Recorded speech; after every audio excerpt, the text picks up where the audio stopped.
العليم والصلاة والسلام على سيدنا محمد وعلى آله وأصحابه أجمعين.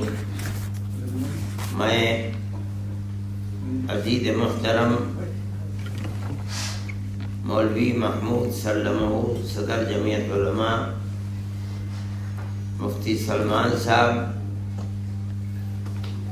مفتی عفان صاحب اور دوسرے حضرات جمعیت علماء کے خدام کا شکر گزار ہوں کہ انہوں نے ان مبارک شخصیات کو اس زمانے کے اندر ان کی جد و جہد کو نکھارنے کے لیے، نئی نسل کے سامنے پیش کرنے کے لیے اس مجلس کا انعقاد کیا. اللہ تعالیٰ اس کو قبول بھی فرمائے، ان کی عمر میں برکت بھی عطا فرمائے اور اس مجلس کو امت کے لیے زیادہ سے زیادہ بہتر اور مفید سے مفید تر فرمائے. حضرت مجاہد ملت رحمت اللہ علیہ کو میں نے دیکھا، ان کی مساعی جمیلہ کو بھی دیکھا ہے. میں ان کی پوری زندگی، جس کو کل سے اس وقت تک پیش کیا گیا ہے، چونکہ مقالات سامنے نہیں آئے، میں نہیں جانتا ہوں کہ کیا صورت ہے، لیکن میں نے جس چیز کو دیکھا ہے یا اپنے بزرگوں سے سنا ہے، جو مولانا کی زندگی کے اندر سنا ہے، میں چند منٹوں میں ان کی ایسی خدمت جس کو میں اس نسل کے لیے، ملک کے لیے، مسلمان کے لیے مفید سے مفید تر سمجھتا ہوں، اور یہ سمجھتا ہوں کہ ان کی یہ کوشش ملک کے سیکولر کردار کے لیے انتہائی بنیادی تھی. مولانا ملک کی تقسیم کے بعد پوری جمعیت علماء ایک امتحان کا شکار تھی، اس لیے کہ جمعیت علماء نے اپنوں کی گالیاں سنی، گلوں کے اندر جوتوں کے ہار ڈال دیے گئے، مگر ملک کی تقسیم کو کبھی قبول نہیں کیا. مگر قضاء و قدر کا فیصلہ تھا، ملک تقسیم ہو گیا. ملک تقسیم ہونے کے بعد جو قتل و غارت گری شروع ہوئی، پنجاب برباد ہو گیا، لٹ گیا. ہریانہ اور یہ جو موجودہ میوات ہے، اس کے اندر سے ایک بہت بڑا طبقہ چھوڑ کر چلا گیا. دلی کے اوپر سب سے زیادہ نظر تھی اور یہاں قتل عام ہو رہا تھا. لوگ چھوٹے چھوٹے مجموعے ایک جگہ پڑے ہوئے تھے اور یہ سوچتے تھے کہ کس طرح ہم یہاں سے ہجرت کر جائیں. مسلمان قتل ہو رہا تھا گاجر مولی کی طرح. اس صورتحال کے اندر یہ مولانا کا کردار ہے. میں نہیں سمجھتا ہوں کہ کسی نے لکھا ہوگا اس کو، اس لیے کہ ان کی تاریخ کے اس پہلو کو ملک کے حالات کے پیش نظر بیان کرنے سے ہم خود کتراتے ہیں. ماحول ٹھیک رہنا چاہیے، ملک کا خراب نہ ہونا چاہیے. مولانا نے مولانا ابوالکلام آزاد کو پکڑا، یہ کہا کہ دلی کے اندر امن نہیں رہ سکتا، ختم ہو جائے گی دلی. مسلمان یہاں گاجر مولی کی طرح کٹ رہا ہے. اس کی ایک ہی صورت ہے کہ دلی کو جنوبی ہند کی فوج کے حوالے کیا جائے، ورنہ فرقہ پرست طاقت مسلمان کو دلی کے اندر زندہ نہیں رہنے دے گی. مولانا سے خود میں نے یہ بات سنی ہے، مولانا کے ہم نشینوں سے، حکیم اسماعیل صاحب وغیرہ سے، مرحومین ہے سب اس وقت تو، کہ مولانا سے یہ کہلوایا گیا پیغام بھیج کر کہ آپ کو جن مسلمان خاندانوں کو بچانا ہے آپ ان کے نام دے دیجئے، باقی مسلمانوں کو چھوڑ دیجئے. مولانا نے کہا یہ کیسے ہو سکتا ہے؟ زندہ رہیں گے، سب زندہ رہیں گے، ہم ان کے ساتھ ہیں، ہم مر جائیں گے تو بات الگ ہے۔ مولانا ابوالکلام آزاد نے گاندھی جی کو اپنے ساتھ لیا، ان کی ذہن سازی کی، اور پھر پنڈت جی کے پاس گئے، ان کی ذہن سازی کی، اور اس کے بعد ظاہر ہے کہ اس میں بنیادی کردار گاندھی جی کا تھا۔ دلی کو فوج کے حوالے کیا گیا، جو فوج جنوبی ہند کی تھی، اور وہ اس فرقہ پرستی کے زہر سے آزاد تھے۔ ملک کے اندر دلی کے اندر چند دنوں کے اندر امن قائم ہو گیا۔ گاندھی جی کے قتل کے اسباب بہت سے ہیں، لیکن ایک بہت بڑا سبب یہ ہے کہ جس دلی کو وہ مسلمان سے بالکل آزاد کرنا چاہتے تھے، آزاد نہیں کر سکے۔ اس کے اندر گاندھی جی کا کردار بڑا بنیادی، لیکن جمعیت علماء سے، دفتر سے جمعیت علماء کی جو تحریک شروع ہوئی تھی، اس کے اندر بنیادی کڑی حضرت مولانا عبد الرحمن صاحب تھے۔ مولانا ابوالکلام آزاد کو پکڑنا، گاندھی جی کی ذہن سازی کرنا، اس کے بعد پنڈت جی کی ذہن سازی کر کے دلی کو اس فوج کے حوالے، یہی بنیاد ہے۔ سیکولرزم زندہ رہا، آج صحیح ہے، مر رہا ہے، جان نکل رہی ہے اس کی، لیکن بہرحال کہہ تو رہے ہیں کہ ملک سیکولر ملک ہے۔ اپنی زبان سے چاہے عمل سیکولرزم کے خلاف ہو، لیکن زبان سے کہتے تو دنیا میں یہ ہے کہ ہندوستان ایک سیکولر ملک ہے۔ اگر خدا نہ خواستہ وہ صورت اس وقت ہو جاتی اور دلی اجڑ جاتا مسلمانوں سے، تو ملک کا کیا ہوتا نہیں کہا جا سکتا۔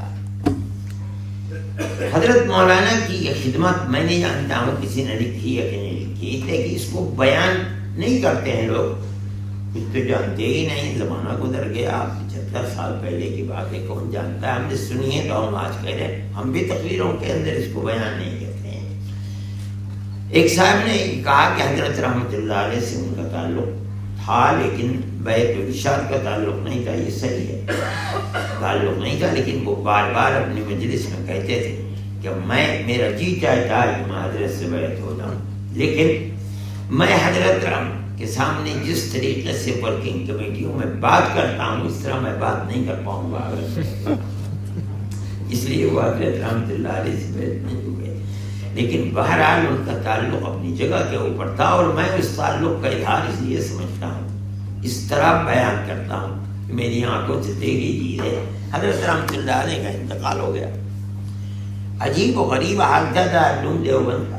3 دن تک حضرت رحمت اللہ علیہ کے انتقال کے بعد ختم قرآن کی مجلسیں ہوتی رہیں، اور جب دعا ہوتی تھی تو پورا دارالعلوم کا جو نچلا دارالحدیث اور اس سے متعلق سب ایسے روتے تھے کہ جیسے بے قابو ہے، چیخیں مار مار کے لوگ روتے تھے۔ مولانا عبد الرحمن صاحب بھی آئے اس کے اندر تقریر کرنے کے لیے، ختم قرآن ہوا، اس کے بعد وہ کچھ کہنے لگے، مگر ان کے اندر ہمت نہیں تھی، چند الفاظ بولے اور رونے لگے،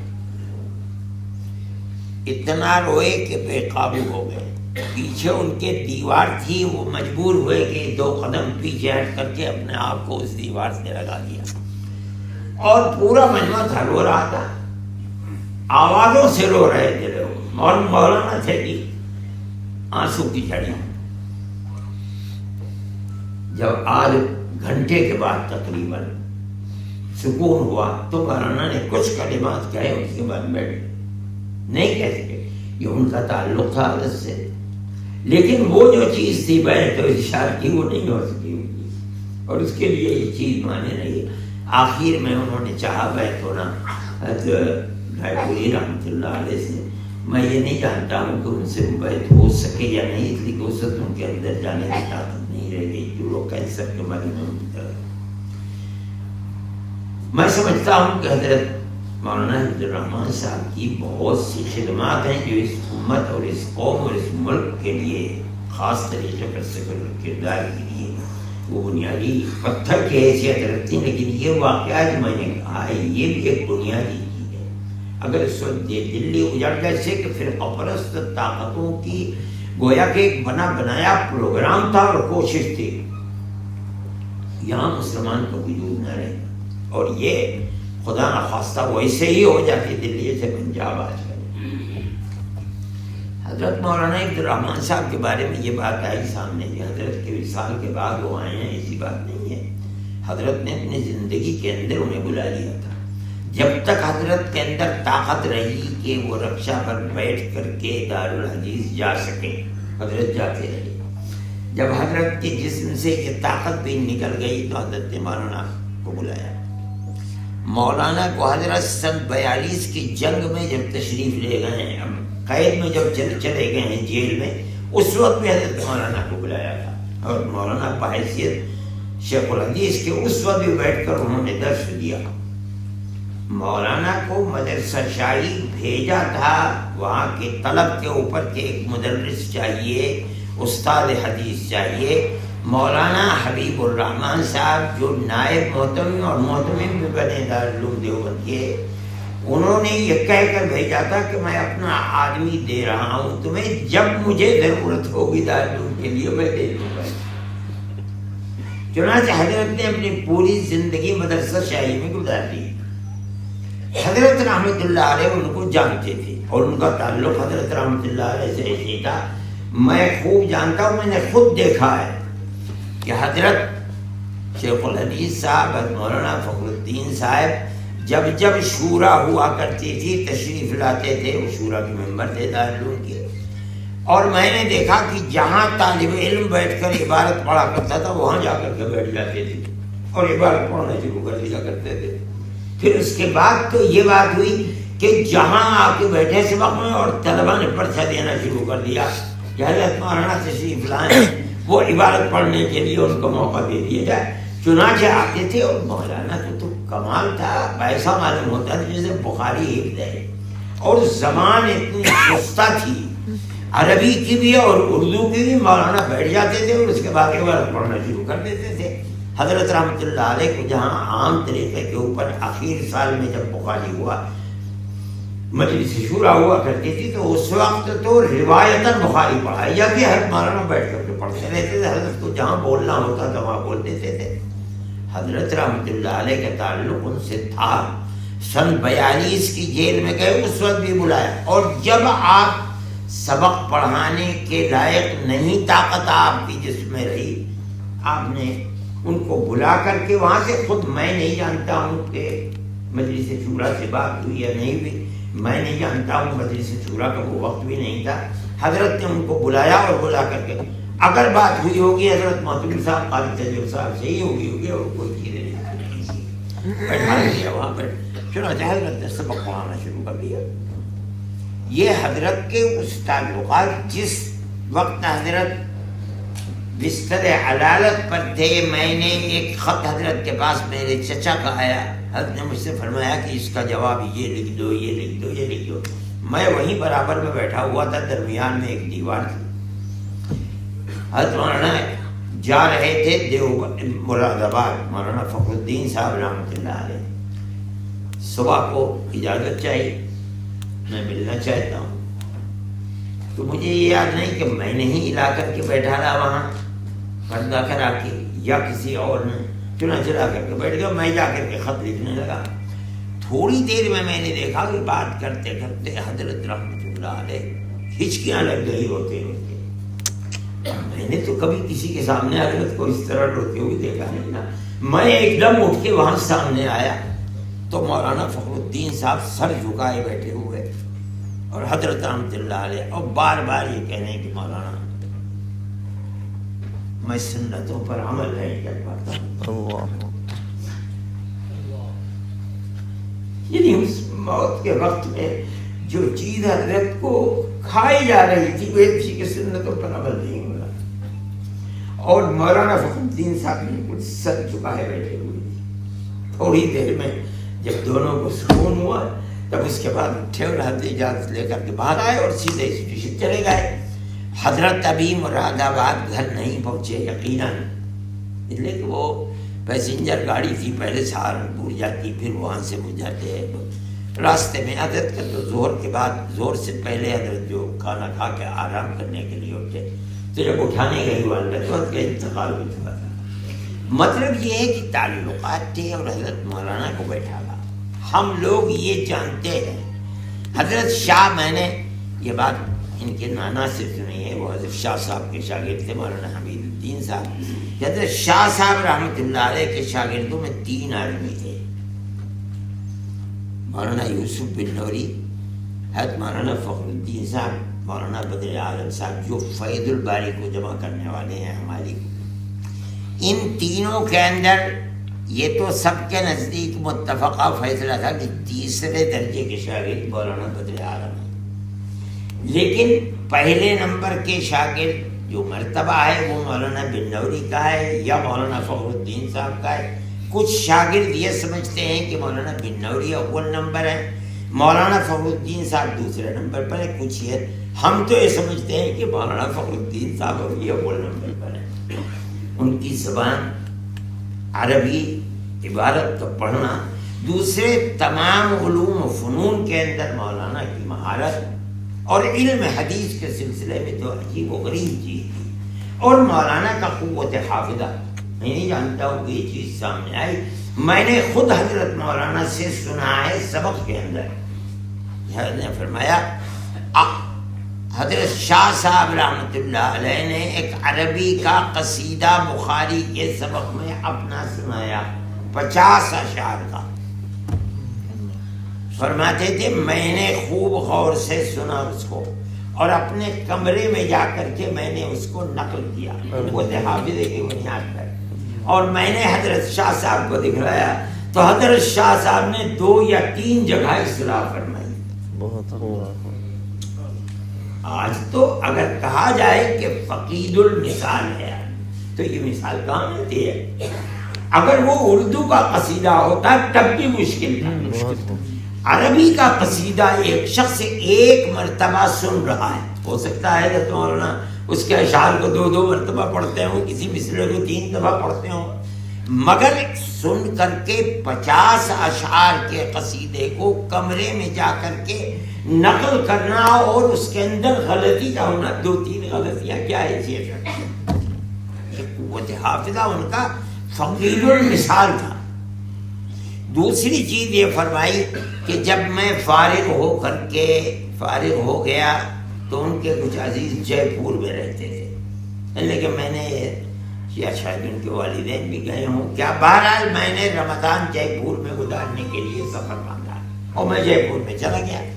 جے پور میں شور مچ گیا کہ اب کی ایک مولوی آیا ہے، ہمیشہ علم ترا کیف سے تراویح ہوا کرتی تھی، اب کی تراویح پورے قرآن کی سنیں گے. اور حضرت فرماتے کہ میں تو حافظ قرآن تھا نہیں. اب میرے لیے ایک امتحان تھی کہ امتحان تھا کہ رمضان سر کے اوپر ہے، وہ کیا اپنی عزت کیسے بچاؤں. فرمانے لگے کہ میں نے تہیا کر دیا، میں سحری کھا کر کے مسجد میں حفظ کرنے کے لیے بیٹھ جاتا تھا اور مغرب تک میں 1 سپارہ حفظ کر لیتا تھا. میں نے خود سنا ہے حضرت کی زبان سے، اور میں نے پورا قرآن تراویح کی اسی طرح سنا دیا. کہاں ہے ایسے آدمی کے اندر کیا تھا؟ آج تو فقید کہیں ملتے ہی نہیں ایسا آدمی، پورے قرآن کو روزانہ 1 سپارہ حفظ کر کے اور پورے قرآن کو تراویح کے اندر سنا دے. کہاں ہے ایسے آدمی؟ حضرت رحمۃ اللہ علیہ کے یہ واقعات ایسے ہیں، ان کی جو زندگی ہے اور انہوں نے کام کیے، صاحب نے جو ان کے تربیت دینے والے لوگ تھے. حقیقت یہ ہے کہ دارالعلوم کے اندر کچھ چیزیں ایسی تھیں جو حضرت رحمۃ اللہ علیہ پر ختم ہو گئی.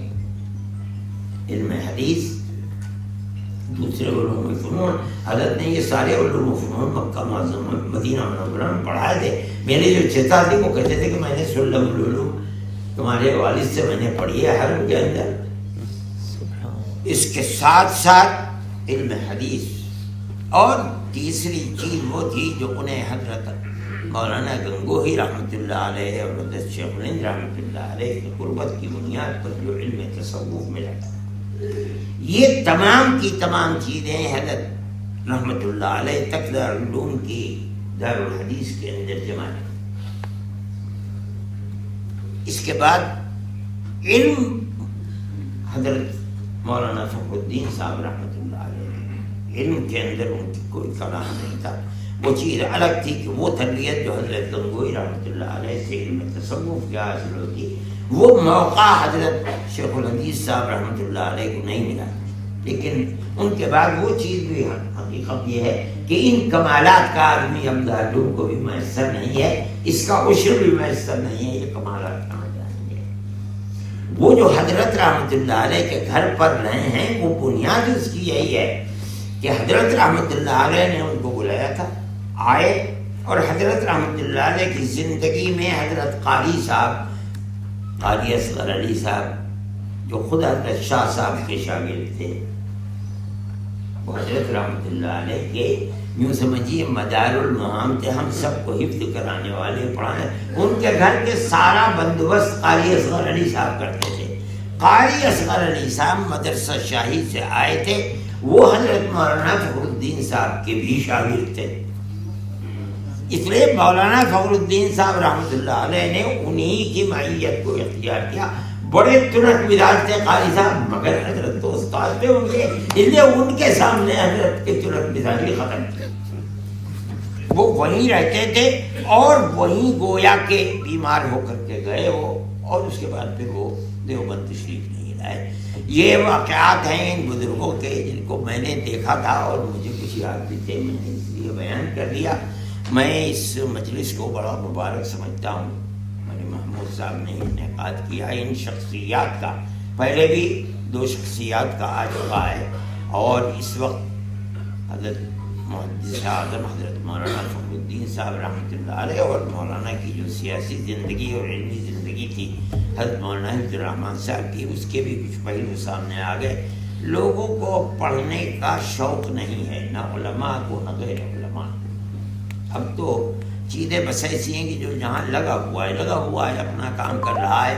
ورنہ حقیقت یہ ہے کہ یہ ایک بہت بڑا موضوع تھا، جو موضوع سامنے آیا ہے اس کو پڑھنے کی ترغیب دینی چاہیے اپنے بچوں کو کہ وہ پڑھیں اور پڑھ کر کے ان سے سبق حاصل کریں. میں اللہ سے دعا کرتا ہوں کہ اللہ تعالیٰ اس مجلس کو بارآور فرمائے. جن حضرات نے اس کے اندر جس درجے میں بھی حصہ لیا ہے، اللہ تعالیٰ ان کے حصے لینے کو قبول فرمائے. مولانا محمود صاحب اور دوسرے حضرات نے جو اس کے اندر ایک بڑھ چڑھ کر کے حصہ لیا اور اس اجتماع کو قائم کیا، اللہ ان کو ہمیشہ خدمت خلق کی توفیق بھی عطا فرمائے، اور زیادہ سے زیادہ اللہ تعالیٰ قبولیت سے بھی نوازے، عمر میں برکت بھی عطا فرمائے، شرور و فتن سے محفوظ فرمائے. تمام حاضرین کی اللہ دنیا کو بھی آباد فرمائے، آخرت کو بھی آباد فرمائے. ہمارے بزرگوں نے اس ملک کے لیے جو خدمات کی ہیں اللہ ان کو قبول فرمائے، اور اس ملک کو ہمیشہ بھائی چارگی، پیار و محبت، اخوت و ہمدردی کا گہوارہ بنائے. جو طاقتیں ملک کے امن و امان کو خراب کرنا چاہتی ہیں اللہ انہیں خائب و خاسر اور ذلیل و رسوا فرمائے، اور ہماری ہزاروں سال کی پیار و محبت کی تاریخ کو اللہ تعالیٰ قائم و دائم فرمائے، اور سب کو، تمام بسنے والوں کو شرور و فتن سے اللہ محفوظ فرمائے، اور مذہب سے اوپر اٹھ کر انسانیت کی بنیاد کے اوپر سب کے دلوں میں محبت پیدا فرمائے. وآخر دعوانا الحمد للہ رب العالمین.